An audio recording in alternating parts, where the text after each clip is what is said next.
Money. Everyone wants it, from a beggar to a billionaire. But here's something strange. The more you chase money, the less you actually understand it. And that's dangerous, because by the end of this video, you'll realize something most people never do. Money is not just paper. It's an addiction, a system that controls how the world moves. And here's the crazy part. This system is built on something invisible, trust. But what happens when that trust breaks? Hold that thought. We'll come back to it. Thousands of years ago, there was no money. People used the barter system. You give something to get something. Sounds simple. But here's the problem. It only works if both people want exactly what the other has, which almost never happens. So humans evolved. They started using commodities, cattle, grain, tobacco, anything valuable. But there was one big issue, and this is where everything starts to change. Value was never fixed. And worse, these things didn't last. Animals die, food rots, so the system kept breaking. Humans needed something better, something universal. That's when gold and silver coins came in. Now things worked, but not for long, because carrying gold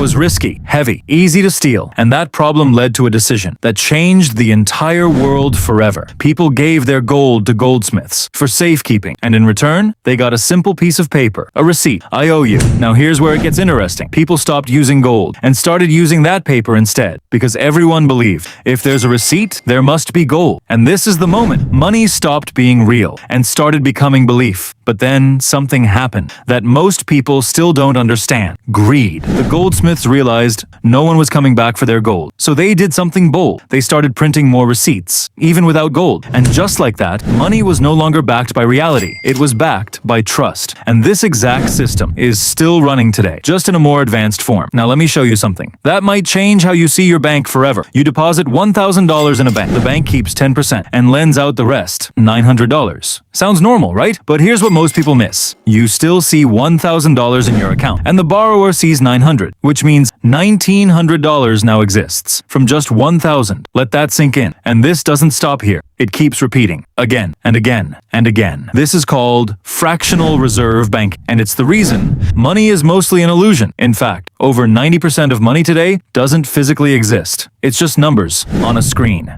Now remember what I asked earlier. What happens when trust breaks? If too many people try to withdraw money at once, the system collapses because the money was never fully there. And that's the reality most people never question. Currency is not the same as money. Currency is paper. Money is value. Paper depends on trust, and trust can disappear overnight. But real assets, like gold, don't depend on belief. They hold value, no matter what. So the real question is, are you holding value or just trusting paper? Because at the end of the day, money is just a system built on belief. And now that you understand it, you'll never look at money the same way again. Comment below. I understand money, if this changed your perspective.